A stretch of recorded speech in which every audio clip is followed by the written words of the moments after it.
சிவ தாண்டவ ஸ்தோத்திரம் அறியாத சிவ பக்தர்களே இருக்க மாட்டாங்க. ஜடாக வீகல்ல ஜல்ல பிரபாக பாவி தக்சலேன் ஆரம்பிக்க அந்த சமஸ்கிருத மந்திர வரிகள் சிவனின் பிரபஞ்ச ஆட்டத்தை வர்ணிப்பதாக இருக்கிறது. ஜடாடவி கலஜ்ஜல பிரவாஹ பாவிதஸ்தலே கலேவலம்பியலம்பிதாம் புஜங்கதுங்கமாலிகாந்தமட்டமட்டமட்டமன்னிநாதவட்டமர்வயம் சகார சண்ட தாண்டவம் தனோது ந சிவ சிவம்.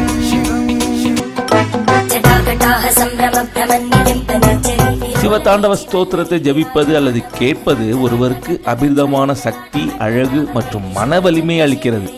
ஸ்தோத்திரத்தை உச்சரிப்பதால் அனைத்து எதிர்மறை ஆற்றல்களும் நீங்கி பக்திமயமாகும் என்பது ஐதீகம்.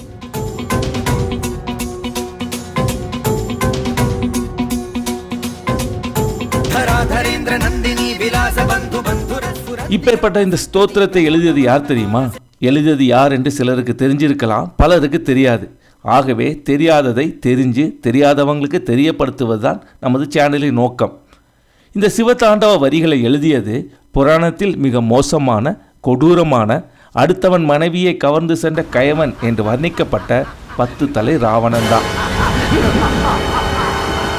ஆச்சரியமா இருக்கா?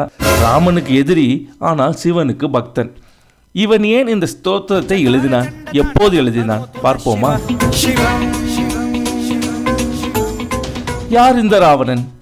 ரிஷி விஸ்வரா கைகாசி தம்பதியரின் மகன், பெரும் முனிவரான புலட்சியரின் பேரன், பிரம்மனின் கொள்ளுபேரன், வீரதீரத்துக்கு பெயர் போனவன், 8 திக்கும் வென்ற சூரன். இவனுக்கு நிகர் இவனே என்று புகழும் அளவிற்கு ஆயர்கலைகள் 64 கற்றுக்கொண்ட விற்பனன். வீரம் மட்டும்தானா, 6 சாத்திரங்களையும் 4 வேதங்களையும் கற்று தேர்ந்த நிபுணன். வீணை இசைப்பதில் கில்லாடி.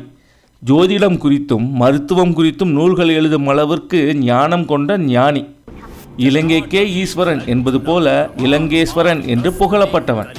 அகன்ற மார்பும் 10 தலைகளும் 20 கைகளும் கொண்ட மகா தீரன்.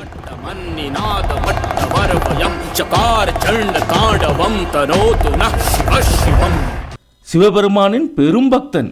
இவனோட 10 தலைகளுமே பக்தியை மெச்சி சிவன் கொடுத்த பரிசுகள் தான். அப்பேற்பட்ட பக்தன் இலங்கையிலிருந்து தினமும் கைலாசமலைக்கு அடிவாரம் சென்று சிவனை நோக்கி தொழுது பூஜிப்பதை வாடிக்கையாக வைத்திருந்தான். சிவனும் அதற்கு அனுமதித்திருந்தான். இதனாலோ என்னமோ ராவணனுக்கு மமதை உண்டாகி தானே எல்லாம் என்கிற எண்ணம் ஏற்பட்டது. போதாக்குறைக்கு கொள்ளு தாத்தா பிரம்மன் கொடுத்த அமிர்த துளியை வயிற்றில் வைத்திருக்கும் திமிர் வேறு அவனை ஆட்டி படைத்தது. ஒரு நாள் அவனது அன்னை கைகாசி கைலாசமலையை பார்க்க விரும்பி அதை கொண்டு வர சொல்ல, ராவணனும் அன்னை கேட்டுக்கொண்டதற்கிணங்க அந்த கைலாசமலையை பெயர்த்து எடுத்து இலங்கைக்கு கொண்டு செல்ல முடிவு செய்தார். ஏற்கனவே வெற்றி மீது வெற்றி பெற்று மமதியில் இருந்த ராவணன் சற்றும் யோசிக்காமல் கைலாசமலைக்கு கீழே சென்று அதை தூக்க முயன்றான். மாபெரும் மலை அப்படியே ஆடியது, குலுங்கியது. பூதக்கணங்கள் பயந்து ஓட, நந்திதேவன் திகைத்து நிற்க, பார்வதிக்கு கூட அச்சம் உண்டாக, சிவன் மட்டும் நடப்பதை கண்டும் காணாது இருந்தான். மலையை தூக்க முயன்ற ராவணன் ஒரு வழியாக அதை மெல்ல தூக்கி தன் தோளில் வைக்கும்போது சிவன் தன் கட்டை விரலை வைத்து மலையை ஒரு அழுத்து அழுத்த மலையின் கணம் வெகுவாக ஏறி ராவணனை நசுக்கியது. மலைக்கு கீழே மாட்டிக்கொண்டான் ராவணன். பொறியில் மாட்டிய எலியை போல துடித்தார். அப்போதுதான் புரிந்தது தான் யாரோடு மோத முயன்றோம் என்பது. எல்லாம் வல்ல ஈசனை ஆட்டி பார்த்த தனது முட்டாள்தனம் புரிந்தது. அப்போதுதான் தன்னை துயரிலிருந்து விடுவிக்க வேண்டி சிவனை குளிர வைக்க தன் கைகளின் நரம்புகளை அறுத்து எடுத்து மீட்டி சிவனின் பெருமைகளை சொல்லி இந்த ஸ்தோத்திரத்தை பாடினான் ராவணன்.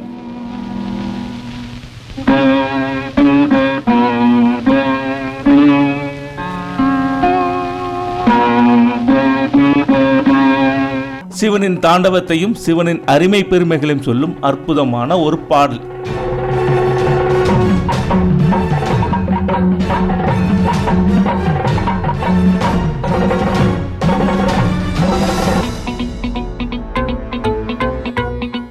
புராணத்தில் மும்மூர்த்திகளில் ஒருவனான பிரம்மனின் பேரன் இன்னொரு மூர்த்தியான விஷ்ணுவை எதிர்த்து போரிட்டு இறந்த ஒருவன்தான் சிவனை போற்றி இந்த தாண்டவ பாடலை எழுதினான் என்பது ஆச்சரியமான அதிசயம்.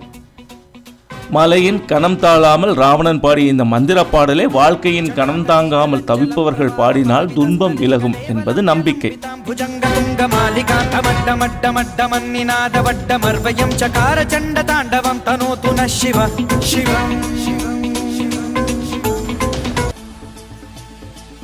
ஓகே, நீங்கள் இதுவரை அறிந்திராத ஒரு விஷயத்தை உங்களிடம் கொண்டு சேர்த்ததில் எங்களுக்கு மகிழ்ச்சி. இந்த சேனலுக்கு சப்ஸ்கிரைப் பண்ணி ஆதரவு கொடுங்க.